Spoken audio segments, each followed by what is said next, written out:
Good morning. CMA inter paper number 12 audit 50 marks का audit आता है और अपने अपने रूल्स के हिसाब से जो अपने चैप्टर की लिस्ट बनाए थे, आज एक नया चैप्टर चालू कर रहे हैं। चैप्टर का नाम है ऑडिट एंड ऑडिटर्स।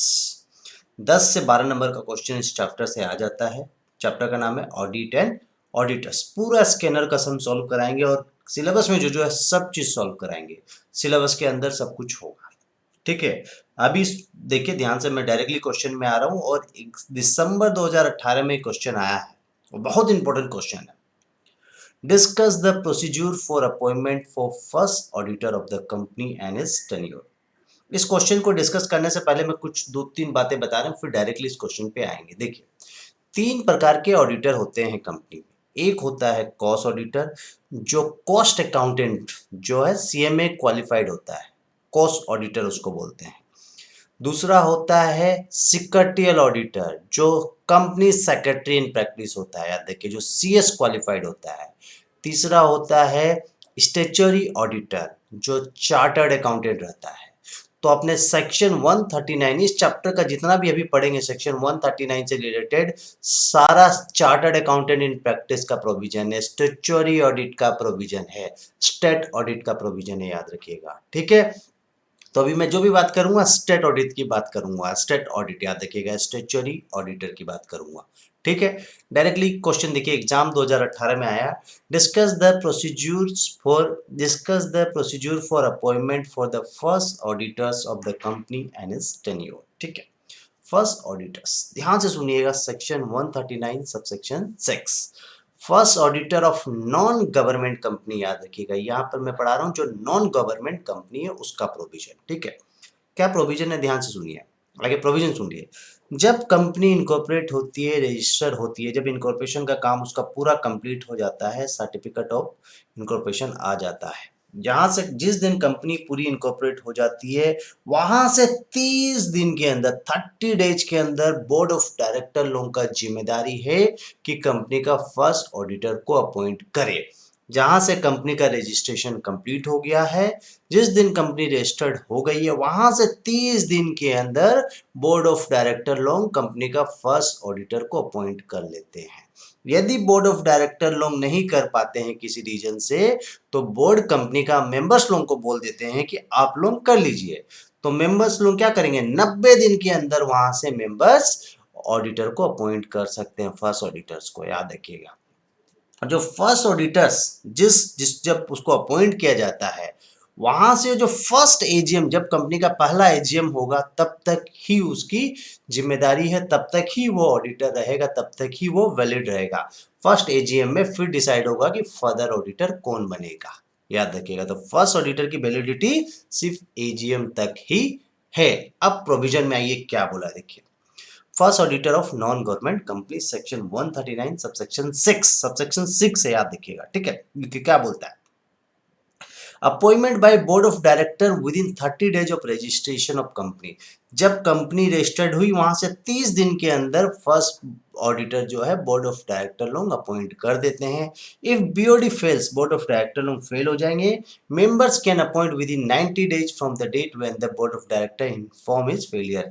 तो फर्स्ट ऑडिटर को बीओडी, फर्स्ट ऑडिटर को बोर्ड ऑफ डायरेक्टर लोग ने 30 दिन में अपॉइंट कर लिया। यदि बोर्ड ऑफ डायरेक्टर किसी रीजन से नहीं कर पाते हैं तो मेंबर को इन्फॉर्म कर देंगे और मेंबर लोग वहां से 90 दिन के अंदर फर्स्ट ऑडिटर को अपॉइंट कर लेंगे।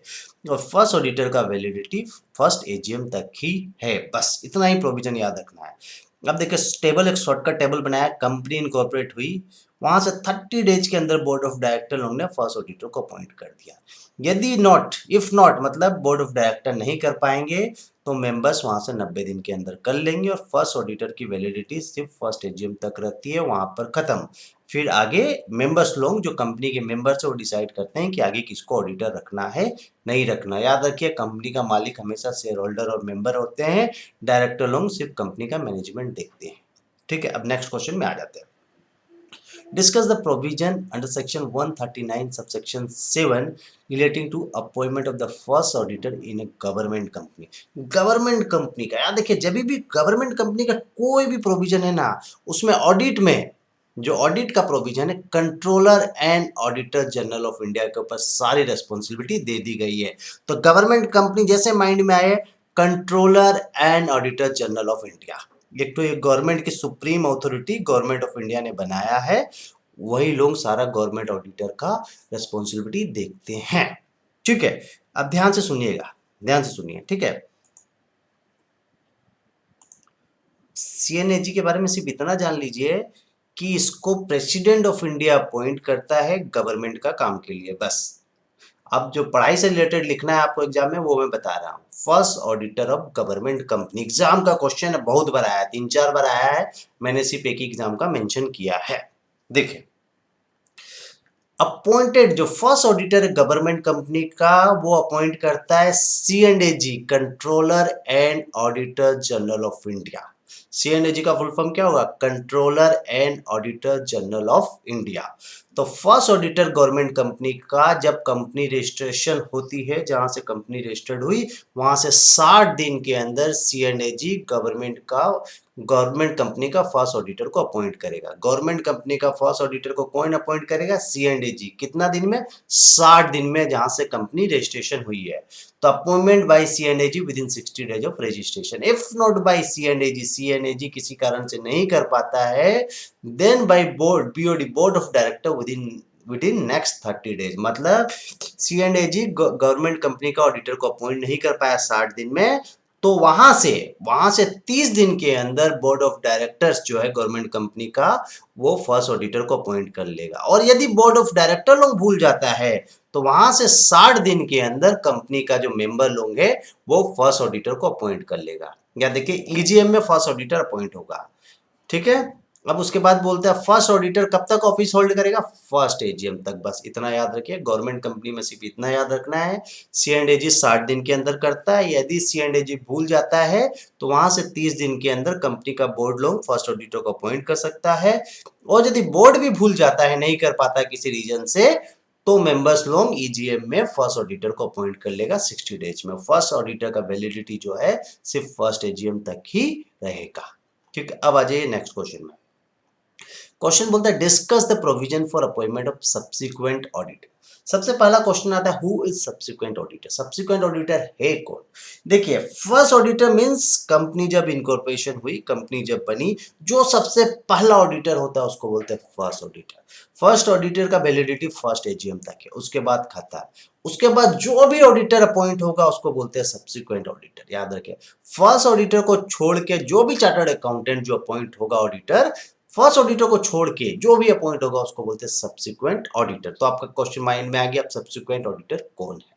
याद रखिएगा, फर्स्ट ऑडिटर जो है सिर्फ एजीएम तक ही रहता है, मतलब 1 साल तक ही रहेगा, फर्स्ट एजीएम तक रहेगा। लेकिन लंबा पीरियड के लिए यदि कंपनी अपॉइंट करना चाहता है ऑडिटर, तो वो राइट किसके पास होना चाहिए? कंपनी का मालिक के पास होना चाहिए। तो कंपनी का मेंबर्स ही सब्सिक्वेंट ऑडिटर को अपॉइंट कर सकता है। और एक बार सब्सिक्वेंट ऑडिटर अपॉइंट हो जाता है, वो 5 साल तक कंपनी में रह सकता है। तो लंबा पीरियड तक रह रहा है तो कंपनी का मेंबर्स लोग ही कर पाएगा, बोर्ड ऑफ डायरेक्टर्स के पास इतना पावर नहीं है।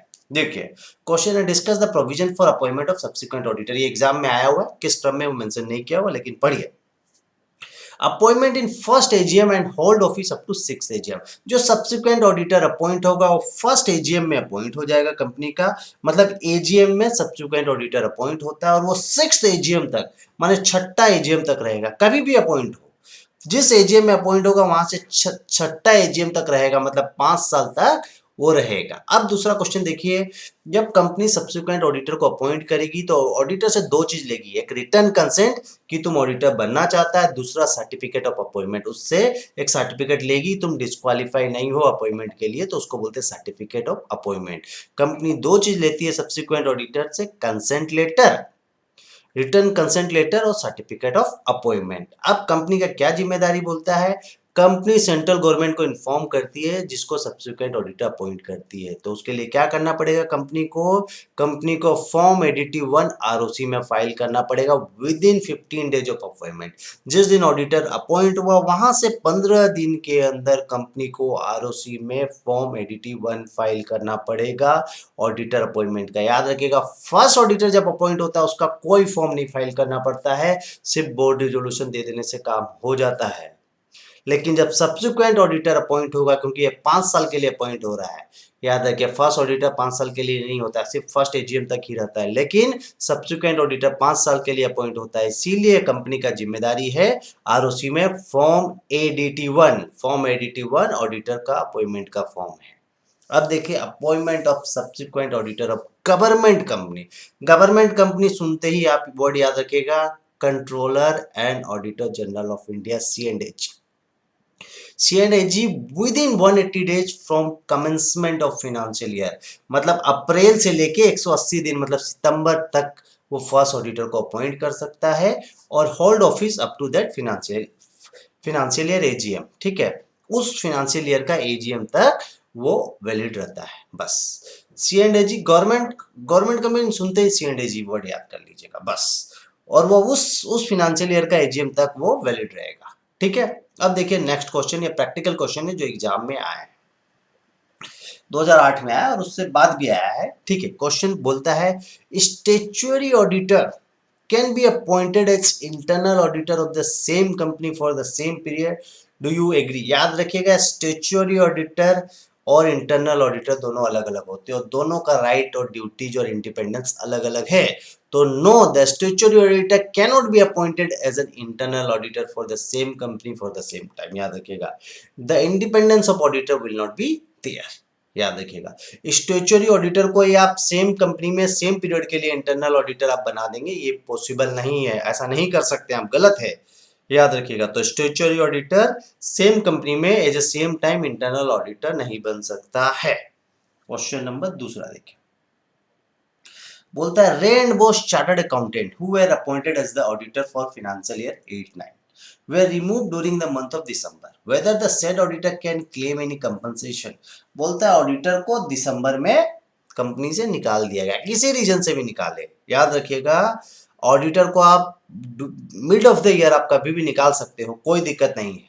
यदि मैनेजमेंट को प्रॉब्लम है वो निकाल सकती है, लेकिन उसके लिए ऑडिटर को पूरा रेमुनरेशन देना पड़ेगा। The auditor is entitled to full year remuneration, it is immaterial whether he is remove before the expiry of his term और नॉट। उस टर्म के लिए थोड़ा सा एक दिन भी रहेगा तो उसको पूरा पैसा देना पड़ेगा। अपने इमैटेरियल है, आप उसको एक्सपायरी से पीरियड से पहले निकालो, कोई फर्क नहीं पड़ता, लेकिन ऑडिटर आपका एक दिन भी रहा उसका रेमुनरेशन देने का जिम्मेदारी और फुल रेमुनरेशन आपको देना पड़ेगा। क्वेश्चन नंबर 1 देखिए, नेक्स्ट एक और एग्जाम का क्वेश्चन है, ध्यान से देखिए क्वेश्चन क्या बोल रहा है। देखिए ध्यान से क्वेश्चन देखिए, क्वेश्चन में बोला गया है, मैं इसका अटैचमेंट दे दूंगा आपका मेरा डिस्क्रिप्शन में। ठीक है, एग्जाम 2010 जून में आया, auditor is not liable in case of honorary audit, मतलब ऑडिटर लाइबल नहीं होगा यदि वो फ्री में ऑडिट कर रहा है, पैसा नहीं ले रहा है हमसे। ठीक है, ऑडिटर का लाइबिलिटी के बारे में पूछ रहा है, याद रखिएगा ऑडिटर हमेशा लाइबल रहेगा, फ्री में ऑडिट करेगा तो भी लाइबल है। बोलता है ऑडिटर ऑडिट करता है as per the provision of companies act 2013। Companies act 2013 में जो गाइडलाइंस रूल्स रेगुलेशन दिया हुआ है उसके हिसाब से ऑडिटर को अपना ऑडिट करना पड़ता है। और जो फीस है उसका क्वांटियम ऑफ फीस, माने ऐसे नहीं किया एक्ट में, ऐसा नहीं लिखा हुआ है कि इतना फीस देगा तो इतना ऑडिट करेंगे, ऐसा कुछ नहीं लिखा गया, तो ऑडिटर लायबिलिटी हमेशा एग्जिस्ट करेगा। ठीक है, it doesn't matter whether he has conduct the audit with fee or without fee। याद रखिए ऑडिटर फ्री में भी ऑडिट करता है तो ऑडिटर का लायबिलिटी एग्जिस्ट करता है। बस इतना ही जानिए, और जिस टाइप का क्वेश्चन आया तो आप लिखिएगा आंसर। ठीक है, थैंक यू।